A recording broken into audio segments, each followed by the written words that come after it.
Saya mau ingin menanyakan masalah murid. Banyak daripada santri-santri akhir zaman, kalau bisa kita katakan, ini kebanyakan kita saksikan, khususnya kita di lingkungan kita, tidak menjalani lagi sesuai jalannya, sebagaimana yang dikatakan oleh Imam Surmuji di dalam kitabnya Ta'alim dan Ta'alim, semua kita pondok itu pakai. Itu kalau kita salah jalan daripada menuntut ilmu, apalagi musyrik, mohon penjelasannya. Santri akhir zaman itu bahasanya horor kali ya. Ini memang beda ya. Santri akhir zaman ini, bahkan wali santri akhir zaman juga ngeri gitu. Anaknya kenapa-napa, ustadznya dibentak. Kiai akhir zaman. Karena kita ini hidup di akhir zaman. Saya kalau ada yang begitu, saya balikin aja, udah ambil anakmu. Saya nggak perlu anak kayak gitu. Makanya saya nggak mau jadi kepala pesantren. Ya, kalaupun buat pesantren mahasiswa itu ribat tuh untuk mahasiswa. Jadi itu kajian kitab untuk mahasiswa sampai sekarang masih jalan. Karena kalau mahasiswa dia keluar aja kan. Ya, pas udah selesai beres baru. Tapi kalau ngurus santri, kita lama ngurus santri. Waduh, teman saya kepala sekolah, sabarnya bukan main.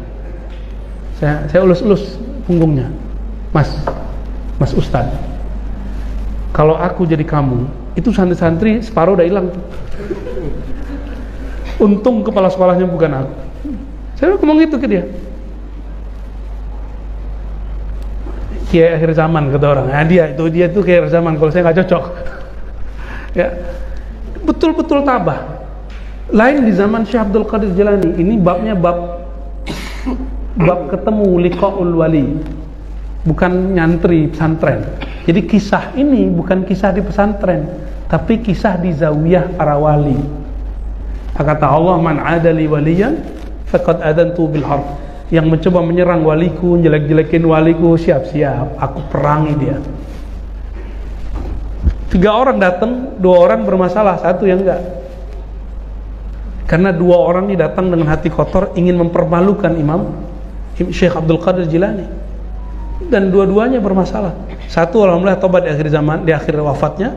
Yang 1 lagi mati murtad karena di hatinya ingin ngerjain Syekh. Ya, saya dulu pernah nyinggung guru saya. Guru saya ini sakit, ngajar kitab Khazinatul Asrar.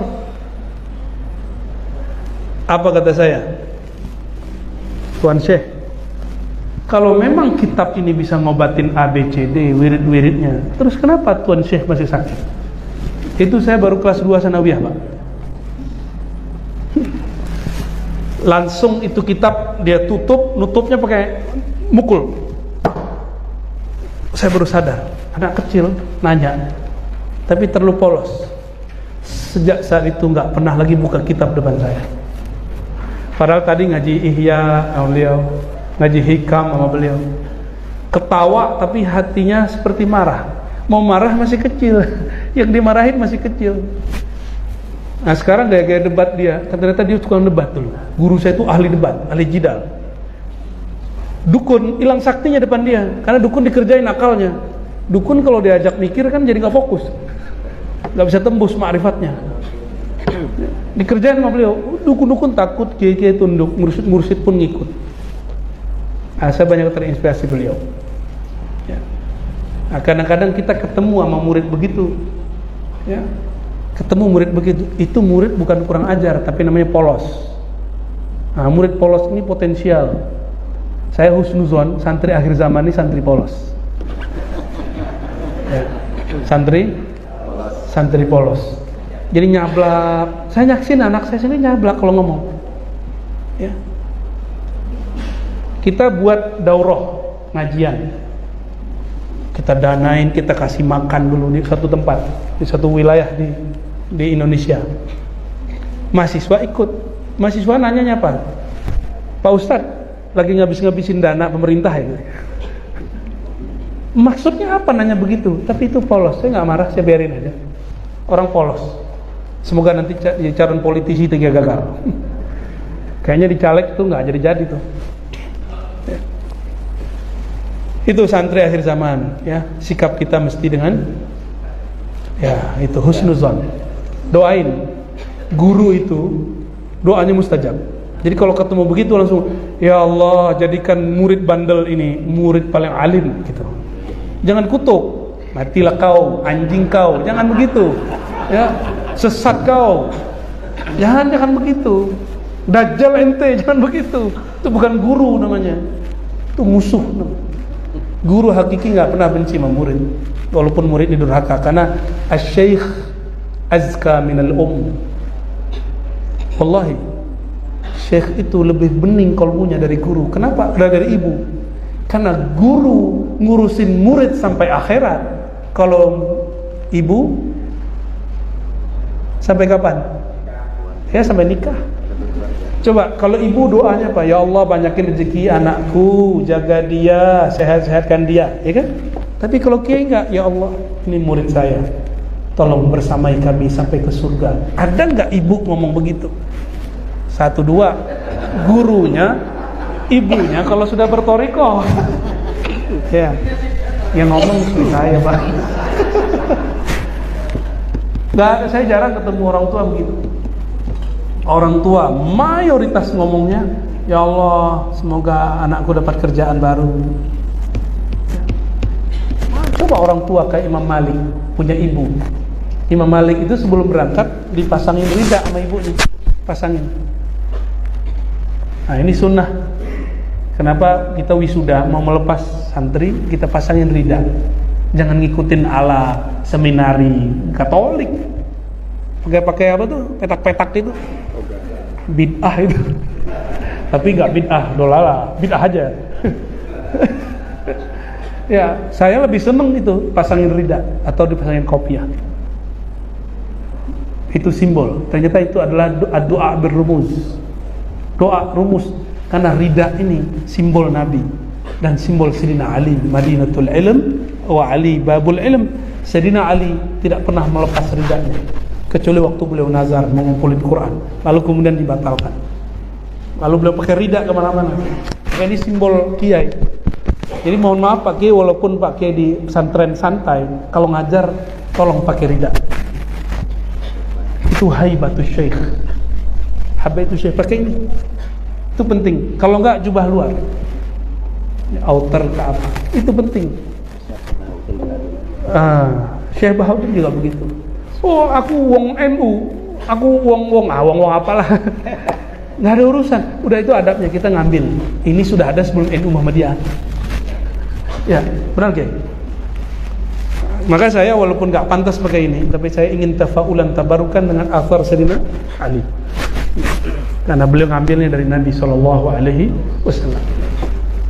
Bapak coba lihat, orang khutbah nggak pakai rida dengan khutbah pakai rida, beda nggak suasana kita ngelihatnya? Ya. Saya tuh kalau ngelihat orang khutbah nggak pakai rida, pengen berdiri ngasih ini gitu, gregetan kita. Kenapa? Ini tempat bertuah suci, tapi dia tidak dengan pakaian bertuah, kecuali lagi darurat, mau gimana lagi? Ya. Silakan Kiai pakai itu, ya. Nggak perlu pakai sanad-sanad dah. Ini ada sanad ini, ada sanad. Kalau antum mau nanti kita kasih. Tapi sidang rida sendiri. Baik. Ya. Assalamualaikum.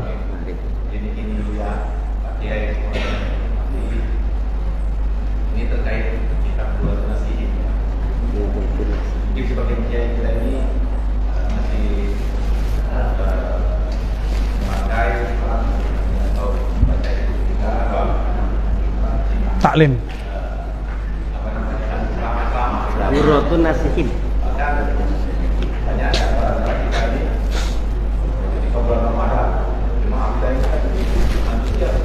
Ya.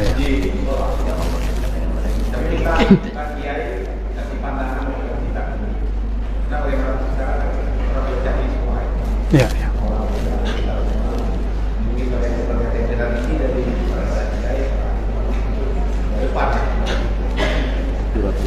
Baik. Kitab Durratun Nasihin. Karena al-isnad minad din, saya mau tanya, antum punya nggak sanad Durratun Nasihin? Pasti nggak ada yang punya. Saya pun nggak punya. Saya udah cari sanad guru saya ke Utsman Al-Khubbani, pengarang kitab itu dari zaman Turki Utsmani, gak ketemu. Ternyata orang ini juga tidak ma'ruf, tidak masyhur sebagai alim fiddin. Dia cuma menjamak, ngumpulin data. Kita tidak benci dan merendahkan kitab ini dan pengarangnya. Tapi kalau benar al-isnad minad din, kalau ngaji harus berguru. Gak pernah kan ngaji kitab Duratun Nasihin bersanad? Itu cuma kitab tiba-tiba viral di zaman tertentu, dan saya tanya guru-guru saya pun, mereka tidak ada satupun yang punya sanadnya. Kalau ada, silakan kabari, nanti saya revisi kalam ini. Ya. Lalu ada pertanyaan, kalau dikasih emas, dikasih perak, dikasih perunggu, pilih mana? Oke, emas. Sekarang sudah ada Sahih Bukhari dicetak banyak, sudah ada Riyadhus Shalihin, sudah ada yang sudah lama dipakai Tanbihul Ghafilin. Kenapa nggak pakai ini? Tanbihul Ghafilin ada kelebihannya, isinya berisi targhib, tarhib, motivasi, dan sirawinya Imam As-Samarkandi menyebutkan silsilahnya langsung ke Rasulullah, dari fulan bersanad. Dan hadis dhaif di sana tidak banyak. Adanya hadis dhaif di satu kitab bukan berarti kitabnya tercela. Karena di kitab Sunan Tirmizi juga ada hadis dhaif. Imam Bukhari punya kitab hadis yang ada hadis dhaifnya. Kitab tarikh, kemudian kitab Al-Adab, Al-Adabul Mufrad, itu ada hadis dhaifnya. Nah,